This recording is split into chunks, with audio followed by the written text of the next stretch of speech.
Bienvenue tout le monde à l'apéro exceptionnellement de jeudi, habituellement qui est toujours le deuxième mercredi de chaque mois au dernier bar avant la fin du monde qui est sur Paris.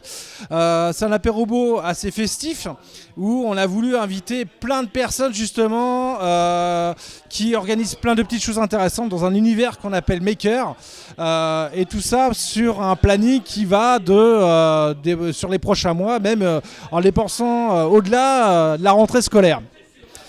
Donc dans le planning, on va commencer par le premier justement qui était présent. Et d'ailleurs son salon démarre le 1er juin. Donc excusez-moi, pas le 1er juin, c'est la Maker Fight, pardon. C'est le 29 et le 30 juin. Donc c'est Stéphane qui organise tout ça. Salut Stéphane. Salut. Ça va bien chez toi? Ça va très bien. Donc à savoir Stéphane, t'es dans quel coin exactement? Là, Mulhouse. À Mulhouse.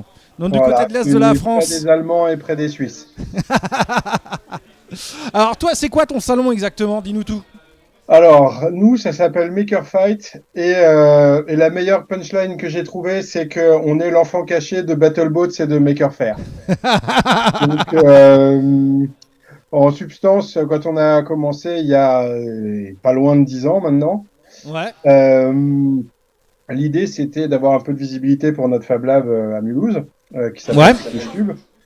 Et puis, pour se marrer, on avait fait des combats de robots entre nous au Fab Lab, sans public, sans rien, enfin juste directement dans notre local.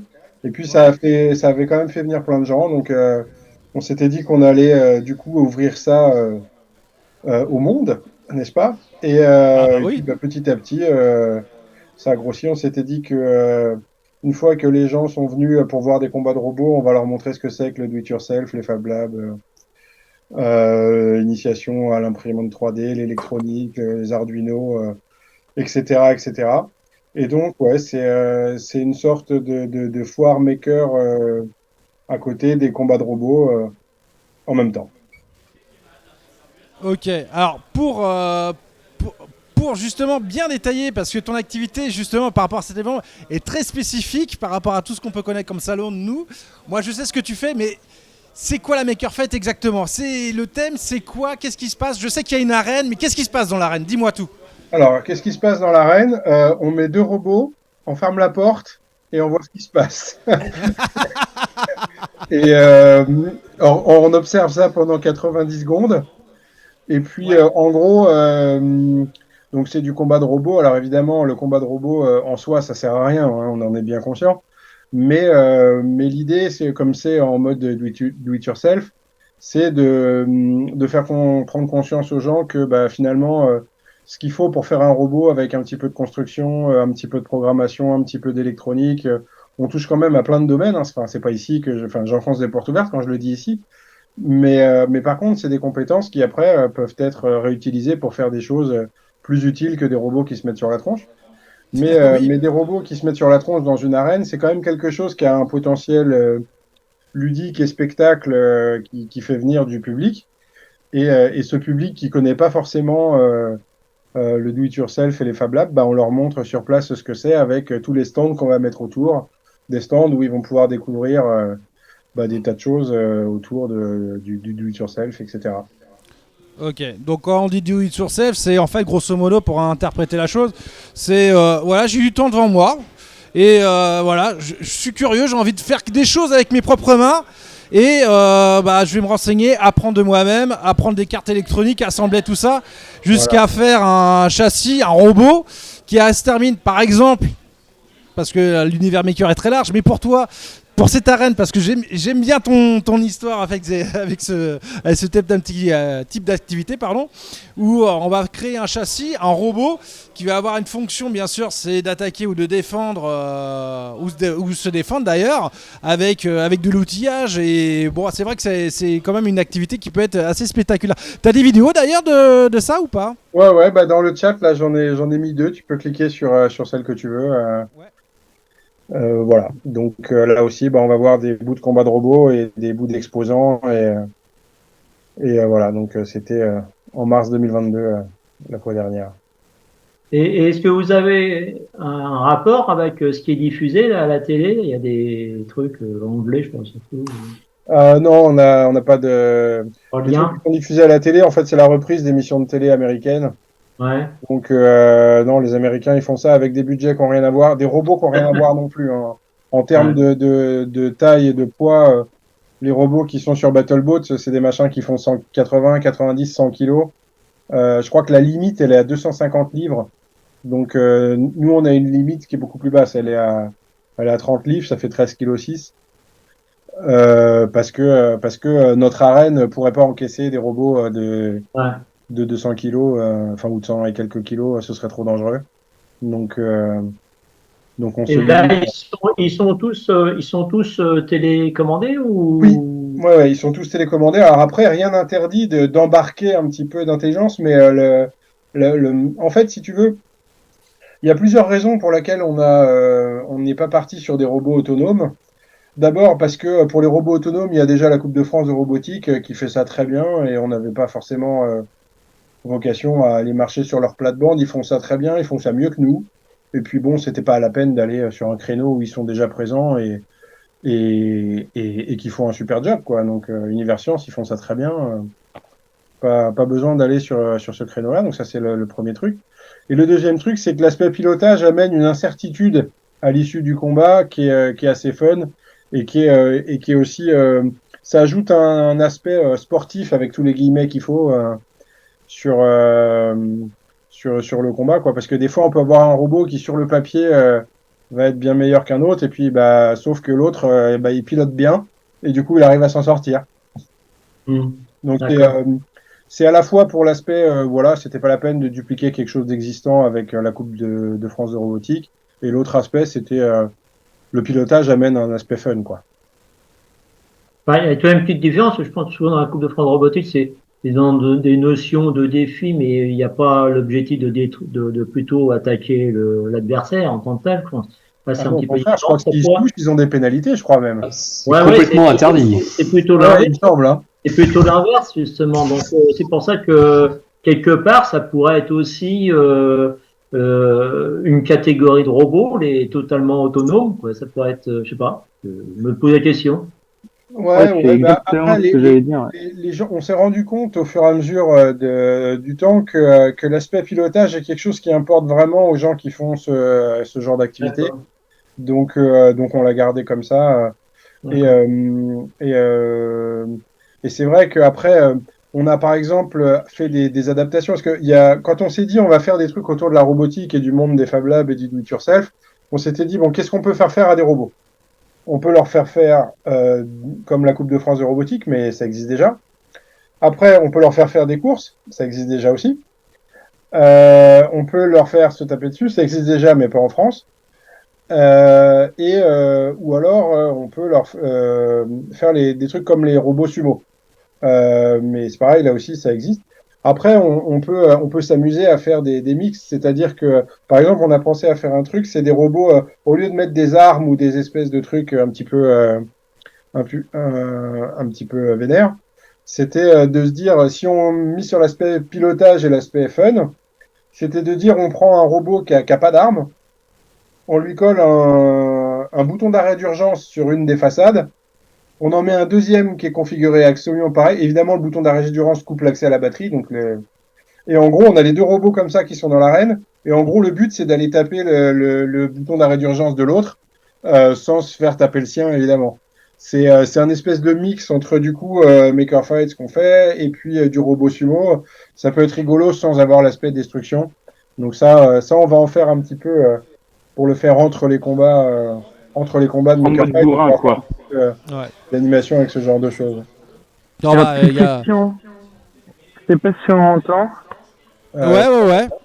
Ouais, et je me permets, alors moi je connais un peu les makers, hein, évidemment, déjà vu les makers fight, etc.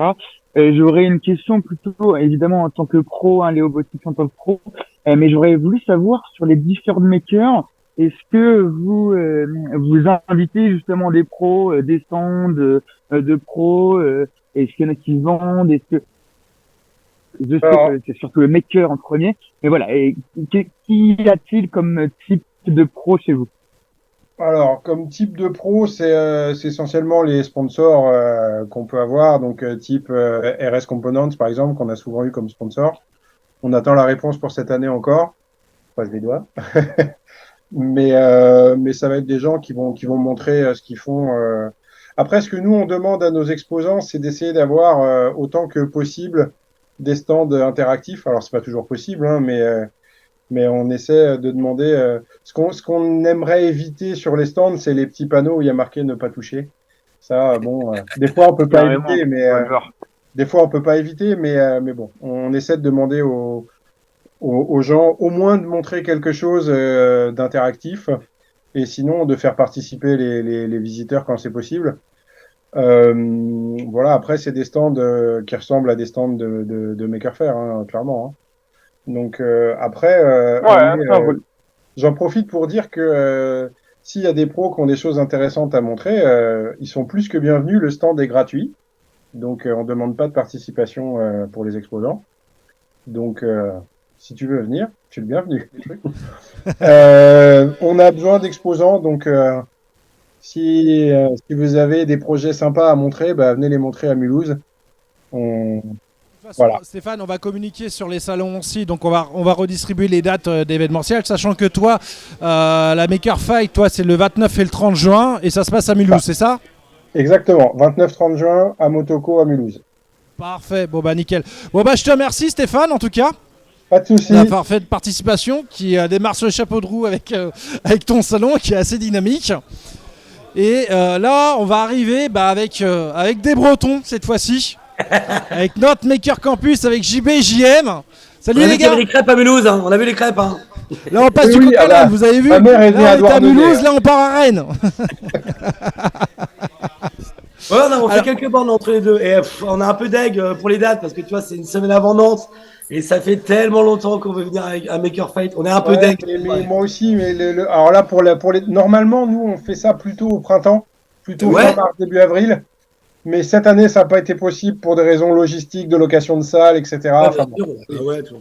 j'ai- Mais ouais, encore une fois, le programme, tu vois les vidéos, on les adore. Enfin, j'ai vraiment envie de voir ça pour de vrai un jour. Quoi. Carrément. Et puis Ouais. Motoko, c'est un super lieu. Hein. Ah, je confirme. Ouais, vous êtes toujours là-bas à Motoko, ouais. Je confirme. Dis-moi, Régis, Ouais. il y a un temps de parole mini, c'était géré par l'ARCOM ou non, c'est une blague. Non, bah, sinon on y est encore jusqu'à 2h du matin. Hein. Temps de parole décompté, attention. Donc JBJM, donc la Hey, reine, merci. donc pour Make Me, hey, Make Me, Hey! hey. Donc vous organisez un super gros salon, bien furieux comme il faut, qui est Ouais. pour, si je dis pas de bêtises, pour le 5 au 7 juillet, C'est ça, monsieur. exactement. 8e Et édition. ça se passe à Nantes, c'est ça? Et ouais, sur l'extraordinaire site des machines de Nantes, à la maison, quoi, chez les copains. À Avec la un maison. robot, Ouais. t'as vu, qui fait 17 mètres de haut, 40 tonnes, enfin, un truc dans le genre. Une grosse trompe. Et ouais, il y a un gros robot là-bas. Et qui accessoirement balance de l'eau à tout le monde. Et accessoirement, balance de l'eau, exactement. Pour pas dire c'est l'éléphant de Nantes, exactement. Ouais, on va dire c'est sa maison, c'est aux machines de Lille. Après on me dit qu'il était à tous, bah il se déplace, hein, il a 4 pattes, hein, il peut se déplacer l'éléphant. Non, l'éléphant Hein. a toujours été à Nantes. Hein. Il bouge pas là. Il y a un plus petit qui bouge. Il y en a un plus petit qui bouge. Ouais, il taquine, il dit. Par contre, Donc, alors- nous, c'était le Minotaur, quoi. Attention. Ah ouais, il y a le Minotaur Ah ouais. aussi, ouais. Ah ouais, bah ouais. Je ouais, confirme, ça- je confirme. Il y a le Bien Minotaur sûr. très très beau. Et en Asie, il y a. C'est Longma. Longma. Ouais. Le dragon cheval. Mais qui actuellement, il est à Nantes encore, Longma. là. Ouais, il tourne. Ouais, il est à Nantes encore. Il sera encore là au mois de juillet ou pas? Longma. Enfin, il est là, Bah, mais il est attends. pas exploité, tu vois, il est en cale, quoi. Ouais. Donc Je ouais. l'avais vu, c'est vrai qu'il est impressionnant. Non, par contre, là, en juillet, on espère qu'il sera encore là pendant le Maker Campus. Il y a la Gardienne des Ténèbres, qui est la prochaine création, qui va aller au Hellfest, en fait, qui va garder le Hellfest tout au long de Ah l'année. ouais. Ouais. Elle est absolument magnifique. Vous pouvez aller voir, ils ont commencé à communiquer dessus. Et en fait, elle va protéger la brasserie. Tu vois, et avec une porte, et la porte aux enfers surtout. Quoi. Et, elle est magnifique, je pense que vous pouvez la voir. En tout cas, on pourra vous y amener si elle est encore là quand vous viendrez. Elle est magnifique. Oh, vraiment. bah écoute, ouais. Ah oui, avec grand plaisir. Ah ben. Avec grand plaisir. Femme sport, Alors, bon, c'est- avant, pour détailler, avant Make Me, avant toutes les questions tout de suite, parce que toi t'arrives tout de suite avec tes questions, mais il y a des gens, ils les connaissent pas ces messieurs. Mais qu'est-ce que, voilà, c'est quoi Make Me? C'est quoi le Nantes Maker Campus? C'est quoi exactement? Dis-moi tout, parce qu'on sait que c'est à Lille, Eh ben, je dis des bêtises, à Nantes, pardon, où il y a un grand éléphant en bois qui se balade aux machines de Nantes et qui balance de la flotte. Mais il y aura qui? Je veux tout savoir. mais il y aura toi, j'espère. Oui, déjà, il y aura Et Caliban, puis, ça c'est t'as sûr. raison. Ça c'est sûr. Alors donc, Maker Campus, c'est notre plus gros événement de l'année. Pour nous présenter à ceux qui ne nous connaissent pas, avec Jean-Marc, ça fait depuis 2012 qu'on organise des rassemblements de makers un peu partout en France. Et aujourd'hui, on a 2 événements principaux qui sont Tech in Vitré en février. Caliban, donc Caliban est membre honorifique, je crois, depuis temps. Avec Sarah aussi, hein, et Guillaume, parce que Guillaume est dans le coin aussi. Donc ouais, Guillaume, voilà, je pense qu'il y a tout Tech in Vitré qui est là. Et Nantes Maker Campus, là pour le coup, qui est notre plus gros événement de l'année, qui se tient début juillet tous les ans, comme je le disais, aux Machines de l'île de Nantes. Et en gros, le format, donc c'est en semi-extérieur, pour ceux qui ne connaissent pas, c'est sous des nefs, donc on est à la fois couvert, mais en même temps en extérieur. C'est le début de l'été, il fait généralement très chaud. Il y a 120 stands, un petit peu sur le format aussi dont parlait Stéphane, des partenaires, des stands pro, bien sûr. C'est un peu, c'est le grand raout. 120 stands, ça fait à peu près 600 makers qu'on accueille tous les ans. On calculait avec JM, du coup, sur 8 ans, ça fait à peu près entre 4 et 5 000 makers qu'on a accueillis depuis le début de Nantes Maker Campus. Donc, ça commence à faire du bel C'est un petit nombre, c'est un petit salon, effectivement.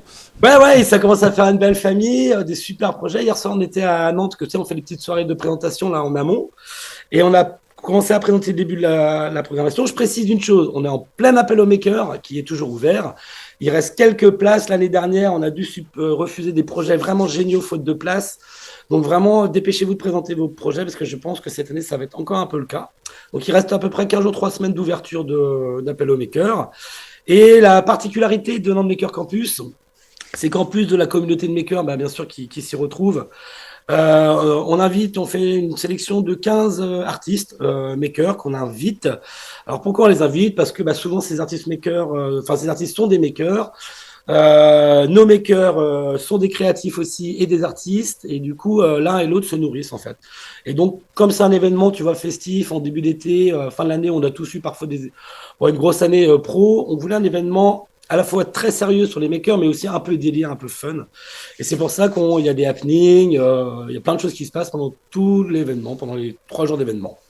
Pour résumer, en gros. 3 jours de folie, je dirais même. Ouais, carrément. On va pas se mentir, c'est la colo, quoi. Et c'est juste Oui. avant les grandes vacances. Tu vois, en gros, on voit tous les copains avant les grandes vacances et on part tous en colo, quoi. Exactement. En tout cas, c'est exactement. comme ça que je le vois. Franchement, c'est notre vision aussi. Ouais, en tout cas, en tant qu'exposant, nous, on le ressent comme ça. C'est vraiment convivialité. C'est pas qu'on va retrouver un salon avec des personnes qu'on connaît pas, c'est qu'on va retrouver des potes, concrètement. Hein. Exactement. Où là, on a là où on va s'éclater pendant 3 jours en faisant tout, en faisant rien, en discutant, en faisant des trucs ensemble, où on peut se retrouver avec 2-3 petits délires marrants. Avec l'année dernière, on avait essayé justement de faire animer des robots, etc. Où d'ailleurs, on a eu notre mignon qui avait fait un petit carton d'ailleurs là-bas. Bien sûr. Donc si François nous entend, François Régional, on est là, hein. Et on y sera encore, voilà. Ils vont revenir. Hein, tu sais, Ah bah oui, je pense bien. Et du coup, pour donner un petit peu, un petit échantillon de tout ça, est-ce que vous avez une petite vidéo à partager ou pas? Ah ouais, bien sûr. Alors, j'ai une vidéo. Là, tu viens de me parler du mignon. Tu as la vidéo officielle pour Nantes cette année ou pas encore? De quoi tu dis? La vidéo officielle pour Nantes. Non, la 2024. vidéo officielle, on va la tourner à Nantes. J'ai celle de l'année dernière, si tu veux, où on voit le mignon. Ouais. Ah bah oui, carrément. Aussi, ce que je peux faire, on peut déjà la regarder comme ça. Pour ceux qui connaissent pas l'événement, tu vois, ça va me permettre de la commenter, comme on a fait aussi tout de suite. Ouais. Et ce que je vais faire après, je vais pas vous présenter les 15 artistes là aujourd'hui, parce que sinon on en a pour 1 heure. Je peux peut-être vous en présenter un ou deux après, si vous voulez. Ouais. Ah bah oui, tout à fait, ouais. Un petit peu. Qu'est-ce que... tout de suite on voit un de nos nouveaux meilleurs amis là, depuis quelques années, c'était Olab, là, justement. Alors ça c'est Simon Chignard, Simon Chapalin, qu'a créé Olab. Alors du coup, les images vont très vite, je vais pouvoir tout commenter. Donc juste pour parler de Olab, parce qu'il revient cette année, c'est un ostéopathe enseignant qui a créé une nouvelle manière d'enseigner la biologie, l'anatomie, puis de manière générale la santé, avec justement des nouvelles technologies. L'année dernière, il est venu avec un squelette imprimé en 3D de 5 mètres, de 5 mètres 20 de haut, qui était articulé, qui a pu monter, descendre. Donc voilà, c'était vraiment, c'est vraiment un type formidable qu'on va retrouver cette année avec un tigre en écorché, c'est-à-dire qu'il y a une partie de la moitié du corps en fait, et on voit l'intérieur, l'autre partie, on voit l'extérieur. Donc c'est une pièce magnifique. Je vois Marie-Pascale Gauthieron là, qui est une artiste nous d'ici qui cartonne, qui a une communauté de dingue, et qui justement est en train de lancer une collaboration avec Simon qu'on a vu de Olab. J'ai vu aussi tout à l'heure, tiens, Sony Works, on parlait des partenaires, bon, les machines. Ah, ça, c'est Alexis Malbert aussi, un artiste qu'on avait fait venir déjà il y a quelques années, qu'on a fait revenir là avec comment c'était Sonic Bee? Ouais, Sonic Bee. Et c'est un parcours, en fait, que les visiteurs créent. Il y a des piezo partout, ça fait de la musique, ça envoie des synthés. Et en même temps, tu as tout le parcours lui-même qui est sonore et tout ça, c'est assez dingue. Donc voilà, bien sûr, on danse, on a plein de fous. On a vu aussi tout à l'heure Monsieur Bess. Alors ça, attends, le Ghetto Blaster, c'était une super. Les frères Poulain, bien sûr, qui sont aussi maintenant partie de la famille, qu'on espère retrouver cette année. Nos copines. Ah ouais, ça c'était dingue. Les Amis No More avec une création spéciale et une Poupoune We Trust. C'était complètement dingue.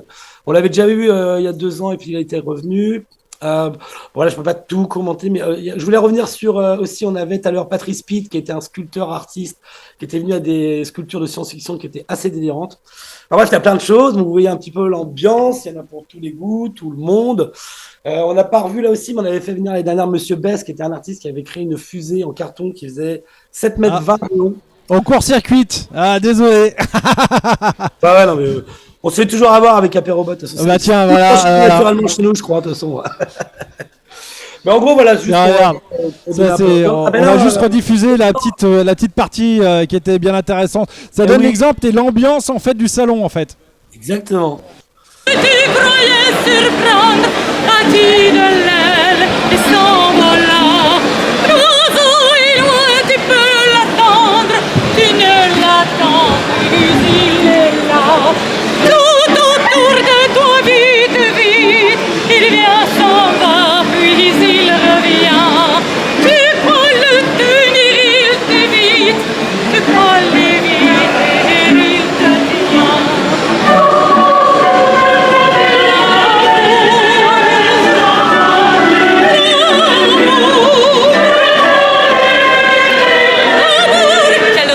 Intense, c'est vraiment incroyable. Vraiment toutes ces émotions qui me viennent quand je te regarde. Tais-toi, c'est moi qui parle. Salut.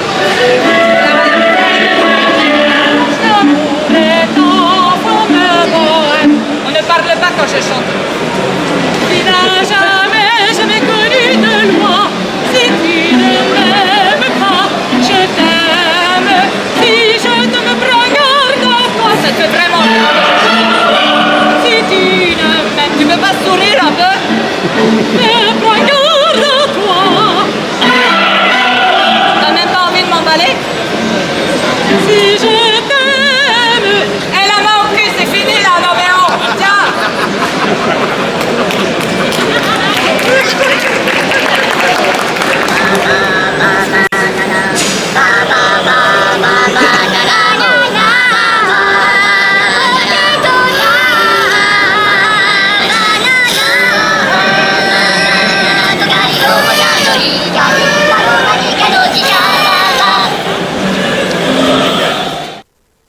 Voilà, bon, désolé, ouais, il fallait qu'on le sorte, c'était quand même trop magnifique cet événement qu'on a vécu, mais c'était chez nous en tout cas, ouais. Justement, la cantatrice qui nous fait souvent des happenings comme ça sur l'événement.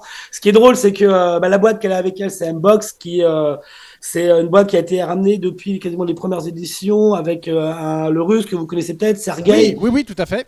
Carbordia, et donc ça c'est l'Mbox. Vous vous doutez qu'on essaie de faire venir justement Sergei depuis 4 ans là. mais c'est très compliqué forcément parce qu'il est en exil un peu partout là depuis ce qui se passe en Russie. Donc on reverra Sergueï, tout ça il le voit et du coup j'adore parce qu'il est toujours là en fait chaque année. La M-Box elle tourne à peu près partout sur l'événement et ça c'est cool de voir ça. Super La sympa, vidéo ouais. elle m'a aussi fait penser à un truc, c'est que cette année on a un grand retour. Excuse-moi James, parce que Non, mais je ajouter. On a quelqu'un que vous connaissez bien et qu'on adore tous, c'est Gaël Langevin qui revient cette année avec. Ah, il move, ouais. Et d'ailleurs, Ouais. il a beaucoup de choses à nous montrer parce qu'il y a des grosses évolutions qui ont été faites sur son robot, ouais. Ouais, des super. Alors, on peut pas tout dévoiler, mais toi, tu as dû voir aussi. Mais c'est incroyable, là, la dernière évolution. Et ils vont venir avec plusieurs in-move, et dont les vôtres aussi, d'ailleurs, qui seront là, j'imagine. Ah, bah oui, oui, oui. Oui, oui, on aura la version V1 qui sera chez nous, ouais. Ouais, tu vois, ça fait 3 ans qu'on n'a pas eu Gaël. On est super content qu'il revienne, justement, avec plein de nouveautés aussi là-dessus. Et donc, voilà, plein de choses à montrer. Plein d'invités encore. Et puis, bah, l'appel au maker, comme je dis, qui est encore ouvert pour 15 jours à peu près. Ouais, 3 semaines. Non, 3 semaines. Ouais, bon bah nickel en tout cas. Donc voilà, donc du côté de, ça se passe du côté de Nantes, c'est du 5 au 7 juillet exactement. Donc faut venir très léger parce que sous les nefs il fait très chaud, mais là c'est un moment de régalade. On s'éclate vraiment sur tout le long du salon. On peut voir des robots qui clignotent, des projets vraiment DIY, même artistiques d'ailleurs. Il y a vraiment pour tout le monde, tout public, et c'est super intéressant. Et c'est Donc, toujours voilà. un plaisir aussi de vous accueillir. Bah, je vous remercie beaucoup les gars en tout cas d'avoir fait cette présentation. Merci à vous. Et bah, je vous dis à bientôt pour le coup. Hein. Ah bah bien sûr, ouais, carrément. Carrément. Un Ouais. plaisir. Et du coup, bah, j'ai vu Bertrand se connecter tout à l'heure. Oui, je suis là. Ah, salut Bertrand. Donc, Salut à tous. dans la suite, voilà, on était au mois de juillet. Et bah, après, par la suite, bah, il y a le mois d'août, les vacances. Et bah, il y a un autre salon. Ça fait un petit moment d'ailleurs qu'on l'attendait. Donc Bertrand, pour le présenter, c'est Monsieur Maker Faire. Et il est de retour France. justement. Maker Faire France, s'il vous plaît, France. On est que France. Ah non, il a pas encore le budget monde. Ouais, bah. L'année Le Maker- L'année prochaine, promis, d'accord, ok. Donc Maker Faire France est de retour justement avec un super salon. C'est une grande donc- année pour nous. Ouais, bah oui. Parce que évidemment, on annonce le grand retour de l'édition nationale qui aura lieu à Lille cette année. Parce qu'à Paris, c'est les Jeux Olympiques, je ne sais pas si vous avez remarqué. Donc, notamment la Cité des Sciences est le village canadien, je crois. Ils accueillent les athlètes canadiens, donc on ne peut rien faire à Paris cette année. Donc, on a choisi Lille parce qu'aussi, il y a un lieu qui est très sympa qui s'appelle la Gare Saint-Sauveur, qui est un lieu magique pour organiser des événements. Donc, ça aura lieu du 18, 19, 20 octobre à la Gare Saint-Sauveur à Lille. On vient de lancer juste l'appel aux makers, donc la campagne de recrutement des exposants. Évidemment, c'est gratuit d'exposer à Maker Faire. Et ça se passe sur le site lille.makerfaire.com. Jusqu'au 30 juin, on peut candidater. Alors Maker Faire, c'est quoi exactement? Parce que moi, je sais ce que c'est. Je sais voilà, d'où ça vient et ce qu'on peut retrouver. Mais dis-moi un petit peu depuis quand ça existe en France. Qu'est-ce qu'on y retrouve? Qu'est-ce qu'on peut voir? Oh, elle a même fait un slide. Oh, ça rigole J'ai pas. fait un slide. J'ai fait Oh un là, slide quel homme! Quel pour homme! refaire l'histoire. Allez, vas-y. Je Parce te laisse qu'il la faut main. rendre à César ce qui est à César. Et pour nous, César, il s'appelle Del Dugerti. Et Del Dugerti, c'est un observateur de l'Internet à la base. C'est vraiment quelqu'un qui vit dans la Silicon Valley et qui, dans les années 90, nous a expliqué ce qu'allait devenir le web, le fameux web 2.0. On connaît tous cette expression. Bah, c'est ce monsieur un peu visionnaire qui voyait déjà l'avenir de l'Internet. Et puis avec l'apparition des Fab Labs, des Hackerspace, etc., il a vu qu'il y a des gens qui s'inspiraient du mouvement open source, de libérer le code sur Internet, et qui là, finalement, avait envie d'ouvrir les objets, comprendre comment ça marche dedans, les réparer. Bah, c'est tout le mouvement des Repair Café. Et donc, au début des années 2000, il a créé, à travers un bouquin qui s'appelle Free to Make, une espèce d'hypothèse d'un mouvement maker qui allait libérer les objets comme on libérait le code sur Internet. En 2005, il crée le magazine Make, donc le magazine des makers, et tous ces gens qui papotent sur Alors, Internet. Bertrand, je suis désolé, Oui. on a un bel écran qui met chargement chez nous. Ah, shit. Est-ce que c'est mieux là? C'est bon. Ah, nickel, c'est bon. on a Ah, l'image il de est là, l'écran. Del. Voilà. Voilà. Donc on était en 2005. Il a créé le magazine Make. Et puis tous ces gens qui papotent sur Internet font des choses dans les Fab Labs, lisent le magazine Make, ressentent le besoin d'un événement pour se retrouver. Et c'est comme ça que naît la première Maker Faire, donc la foire des makers à San Francisco en 2006. Alors il fait un petit jeu de mots avec Make et Faire, évidemment. Hein, là, en anglais, Faire, F-A-I-R, c'est la foire. Il rajoute un petit E. Donc c'est une marque américaine avec un mot français, donc c'est un francicisme. Souvent, on nous embête avec ces mots anglais. Bah là, on a une marque américaine avec un mot français. Et puis très vite, New York veut sa Maker Faire, et puis très vite, on en arrive à des centaines de Maker Faire à travers le monde. Là, je crois qu'on est en 2016. Et la première mini Maker Faire en France a lieu à Saint-Malo. Je pense que JB et JM, vous en étiez, dans mes souvenirs. On n'en était pas, on l'avait organisé. Par contre, c'était 2013. Ah, bah écoute. En 2016, c'était déjà la 3e, ouais. Et donc, ça arrive par la Bretagne. Et puis après, ça se répand un peu en France. Et aujourd'hui, on est en plein déploiement des Maker Faire en France avec cette édition nationale qui aura donc lieu en octobre cette année. Et puis, on est en train de distribuer des licences Maker Faire en France. L'objectif, c'est d'en distribuer 23 dans les 2 prochaines années pour faire émerger une Maker Faire par région. Donc cette année, on va lancer Maker Faire Paris-Saclay, qui est le plus gros campus universitaire d'Europe. Et puis Maker Faire Poitiers, et puis on va continuer à distribuer. Et puis surtout, en novembre, on a fait une expérience cette année des mini Maker Faire en magasin. Tout à l'heure, Stéphane nous disait que c'est parfois compliqué de trouver un lieu pour organiser un événement. Bah, des lieux, on en a partout en France, ça s'appelle les magasins Leroy Merlin. Et en plus, il y a déjà un public intéressé par le bricolage qui vient tous les jours. Donc, on a commencé à tester les mini Maker Faire en magasin. On en a fait une vingtaine l'année dernière.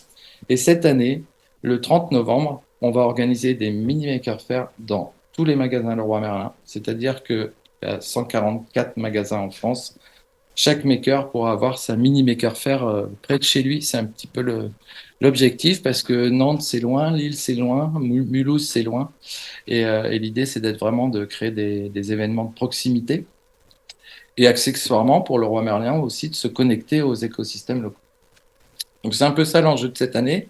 Donc, comme je le disais tout à l'heure, on est en pleine campagne de recrutement des exposants pour Maker Faire Lille qui aura lieu 18, 19, 20 octobre à la gare Saint-Sauveur. Et on a jusqu'au 30 juin pour s'inscrire. Ok. Donc on va rediffuser toutes les dates et les liens de chaque salon qu'on présente ce soir. On va repartager aussi sur la vidéo et en description en dessous de la vidéo YouTube. Hein. Donc vous inquiétez pas. S'il y en a qui ont loupé derrière, qui veulent revoir juste les dates, on les affichera, il n'y a pas de souci. Il n'y a aucun souci. Alors Bertrand, mon cher Bertrand, moi je veux voir des images, je veux voir du vrai, je veux voir du concret. Ah, est-ce que tu as une vidéo de la dernière Maker Faire de Lille que tu as faite? Et non, on n'a pas filmé Non, c'est pas vrai. On n'a pas filmé parce qu'on n'avait pas trop de budget en 2022. Ok, bon, je vais pas creuser le sujet. Ok, mais il suffit de taper Maker Faire sur Google et vous verrez les images de toutes les Maker Faire à travers le monde. Historiquement, comme vous avez pu voir, c'est un des premiers mouvements qui est arrivé en France, où il y a eu des salons qui sont arrivés derrière, où justement vous tapez juste Maker Faire France sur YouTube, vous allez voir le nombre de vidéos qu'il y a, où là pareil c'est magique, hein, c'est un événement vraiment à part entière. Donc que dire de plus? Pour les exposants, ceux qui veulent venir, qui ont envie de montrer leur projet personnel qu'ils ont fait au fond de la cabane, au fond du jardin, des trucs qui clignotent, qui bougent dans tous les sens, super sympa. Voilà, vous pouvez encore vous inscrire. C'est à peu près 35 000 visiteurs sur 3 jours Maker Faire Lille. C'est à peu près 250 stands. Et puis on a aussi des extérieurs, c'est en ça que ce lieu est sympa. Donc on peut vraiment présenter des formes un peu intéressantes sur le parvis. C'est un lieu tellement agréable quand il fait beau et en octobre en général à Lille, il ne pleut pas. Et puis surtout, rester en veille sur les mini Maker Faire en magasin parce que ça veut dire qu'il y a forcément une mini Maker Faire à moins de 20 km de chez vous. Et ça aura lieu un mois après. Ce sera le dernier week-end de novembre et c'est pas anodin parce que c'est le week-end du Black Friday. Et ça veut dire que quelque part, les magasins Leroy Merlin se positionnent aussi sur un anti-Black Friday, sur l'idée de proposer plutôt des projets d'économie circulaire et de réparation, de repair café, etc. Donc c'est un positionnement assez fort en fait. Moi j'ai une question, mais moi le premier Leroy Merlin il est à Bourges, c'est à 1 heure de la maison, donc Ah bah, je suis désolé. eh ben voilà, eh ben voilà. Mais il est plus près que Lille déjà, ou que Vous non? pouvez pas venir à Nevers? Bruno, c'est un peu l'exception. C'est le seul gars qui était parisien qui est désolé. parti à la campagne. Voilà, et maintenant il se plaint. Voilà, bah il fallait rester en région parisienne, Bruno. Hein. Mais non, je me plains pas, mais c'est vrai qu'à Nevers il se passe rien. On a de la non, place, mais- on a des trucs à faire et il se passe rien. C'est dommage.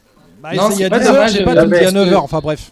Il y a l'échelon intermédiaire, c'est qu'aujourd'hui tu peux organiser ta maker faire et qu'on va t'accompagner pour le faire, que la licence est gratuite, qu'on te donnera tous les outils pour le faire. Donc si tu veux organiser ta maker faire, c'est possible.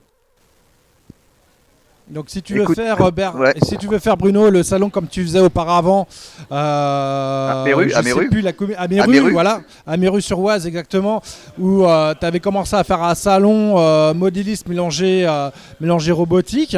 Bah là ça peut reprendre derrière aussi Clairement, et bénéficier clairement, des pour te avantages donner tous les de outils communication. Pour Hein. développer ta maker faire, que ce soit, tu auras ton nevers.makerfaire.com, qui sont des sites tous identiques à travers le monde, donc vraiment faits pour, avec des outils dédiés d'appel au maker, etc. Et puis on te filera la fiche, comme ça tu n'auras même pas à la fabriquer, on te donnera tout. Il y a un formulaire sur le site france.makerfaire.com pour ceux qui ont envie de se lancer dans la production d'événements. On est là pour vous aider. C'est gratuit.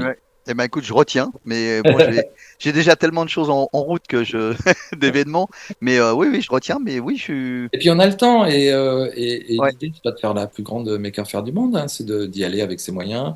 Et Bien puis sûr. on dira au fil du temps.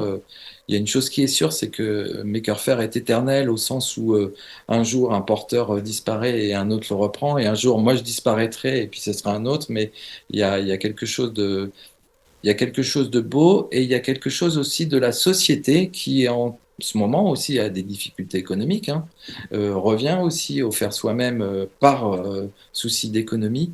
Et tu vois, tout le mouvement des Repair Café, il est en train de grandir énormément. Et le Repair Café, c'est pas juste un truc de bobo, je répare mon grille-pain, c'est qu'il y a des gens qui ont une vraie nécessité, hein, c'est la soupe populaire numérique, hein, parfois. Et on sent que tout ce que portent comme idée et comme belle valeur depuis 20 ans les makers, bah, la société elle est en train de se l'approprier aussi. Et du coup, il y a quelque chose de beau qui est en train d'émerger. D'accord. Bah, en tous les cas, moi, dans la soupe populaire, j'ai un peu de mal à avaler les CMS, hein, ça passe mal. Hein. Ça reste un peu au fond de la gorge. Alors en tout cas, donc pour les exposants, ça on l'a vu. Donc pour les visiteurs justement qui veulent voir la Maker Faire de Lille, donc ça se C'est fera gratuit. exactement du 18 au 20 octobre C'est 2024. gratuit aussi. Tout est gratuit chez nous. Donc voilà, donc ça on reprendra tout ça. Écoute Bertrand, je te remercie en tout cas de ton intervention, de nous avoir Merci présenté à l'univers Maker Faire. Et bravo à tous les autres événements aussi, hein. C'est magnifique. On a un beau pays quand même avec des beaux événements partout et c'est chouette. Ah, il y en a. Et encore, là, pour l'instant, c'est juste, on va dire, un florilège de tout ce qui va se passer là prochainement. Mais moi, j'ai le planning entier, je vais vous l'annoncer, vous allez voir. Il y en a énormément. Mais juste avant d'annoncer le planning, Sarah Lacaze, j'ai une petite question à te poser pour toi. Oui, qu'est-ce que on j'ai a- fait? Alors, c'est un petit peu une question vengeance, parce que tu nous l'as posée à tout le monde, parce que là, on a parlé salon maker, etc. Et voilà, tu sais où je veux en venir. Pour toi, Sarah, c'est quoi un maker? Alors, qu'est-ce qu'un maker? C'est quelqu'un qui fait, c'est quelqu'un qui partage, c'est quelqu'un qui aime imaginer, c'est quelqu'un qui aime créer et pour qui rien n'est impossible. Voilà, et c'est assez complet. Je te remercie. Fallait que je la pose. Hein. Rien. Donc voilà, donc le maker, voilà un petit peu, Sarah nous a sorti la définition. Et là, c'est vraiment des salons où on peut retrouver généralement tout cet univers en démonstration, justement, qui peut donner plein d'idées, justement, sur des projets personnels qu'on veut réaliser et donner l'envie, justement, de le réaliser. Donc, pour le planning complet, pour les prochains mois qui arrivent, donc on a un premier salon qui est du 30 mai au 1er juin, qui est le Faire Festival, qui se passe à Toulouse exactement, donc dans l'univers Pareil Maker, qui est orchestré par Antoine Ruiz Costelli du Fab Lab Rose Lab. Par la suite, on reste un peu dans la région de Toulouse, toujours. On a la Robot Race, qui est le 1er juin 2024. Donc c'est une compétition de robots qui doivent se déplacer justement sur une plateforme. Donc il y a plusieurs thématisations. On peut avoir des robots sur roues, sur pattes. Et l'idée, voilà, c'est qu'ils puissent mouvoir sur un labyrinthe ou un parcours bien défini le plus rapidement possible. Donc ça se passe le 1er juin à Toulouse et c'est géré par Valérie Létard de la compagnie du Code. Par la suite, on revient à Stéphane qu'on a vu tout à l'heure dans la suite du planning. Donc toujours le 29 et 30 juin. Ce week-end est très chargé, j'ai l'impression, pour toute la France. Ces dates-là reviennent beaucoup là. Donc on a la Maker Fight de Mulhouse. Donc qu'on a pu voir d'ailleurs avec Stéphane Laborde pour son intervention. Donc avec des robots, on va dire, en grande démonstration dans une arène. Et bien sûr, vous ne retrouvez aussi pas que ça. Il y aura aussi des makers que vous allez retrouver avec plein de projets autour. Et pour la suite, on va changer de région. On passe, là on était dans l'est de la France, on repasse en Bretagne, donc avec JBJM de Make Me avec la Nantes Maker Campus qui se passe du 5 au 7 juillet. Donc on a pu voir plein de vidéos qui regroupent bien sûr tout l'univers maker qu'on a pu voir. Après on revient en région parisienne, pour une fois on a un truc en région parisienne, c'est atypique, on n'est pas dans l'univers proprement dit maker, mais c'est pas loin aussi, c'est la Japan Expo. Alors on sera présent, c'est du 11 au 14 juillet, donc c'est un univers comme son nom l'indique assez manga, mais effectivement on peut retrouver des cosplayers, ces cosplayers là bien sûr n'achètent pas des costumes sur mesure ou quoi que ce soit, ils les font eux-mêmes. Donc il y a toujours cet environnement maker qu'on peut redécouvrir. Et bien sûr, vous découvrirez aussi des robots parce que Caliban sera exposant là-bas. Après, bien sûr, mois d'août, en vacances, on va quand même se reposer un petit peu. On fait l'apéro toujours là. On revient pour la rentrée. Alors, on a parlé bien sûr de Maker Faire France avec Bertrand. Il nous a effectivement annoncé furtivement sur son planning qu'il y avait plein de mini Maker Faire. Et il y a entre autres la Maker Faire de Paris-Saclay, qui est en région parisienne, qui fait ça à l'UT de Saclay, si je ne dis pas de bêtises, et qui se déroule du 27 au 28 septembre exactement. Donc pareil, on va essayer nous de notre côté de se connecter avec eux pour qu'on puisse présenter un petit peu nos petits robots. Et pour finir, la Maker Faire de Lille qui se passe du 18 au 20 octobre. Donc voilà, c'est un planning assez chargé. Donc voilà. Et oui, et comme dit Pascal, l'année n'est pas terminée. Donc là, on a posé un planning, mais on peut avoir encore d'autres salons qui peuvent se repasser par-dessus, comme par exemple Chartres, qu'on fait de temps en temps. On a aussi nos amis du Pas-de-Calais avec le salon robotique qu'on a assisté depuis des années auparavant, qui est toujours sympa aussi. Donc voilà. Écoutez, pour cet apéro qui était assez riche, ma foi, avec beaucoup d'échanges, je vous remercie en tout cas de la participation de tout le monde. Je vous dis à bientôt. Nous, de notre côté, si vous voulez nous retrouver au prochain apéro, donc le prochain sera le deuxième mercredi du mois de juin. Donc on revient sur le rythme habituel. Désolé pour les personnes qui nous attendaient sur les 2 mois précédents, mais les ponts étaient là, donc il a fallu qu'on décale. Donc on reviendra avec un petit projet sympa. D'ailleurs, le projet sera présenté par des personnes justement qui nous regardent par Zoom ce soir. Voilà. Donc écoutez, je vous dis bonne soirée, à bientôt tout le monde, et merci d'être venus. À bientôt. Bonne soirée, à bientôt. Salut. Et un petit clap de fin. Bonne soirée. Hey, ça y est, on vous voit. Et picolez pas trop. Voilà, salut. Oh putain, il a... c'est ça ton verre? Oui, c'est mon verre. Merci Pascal.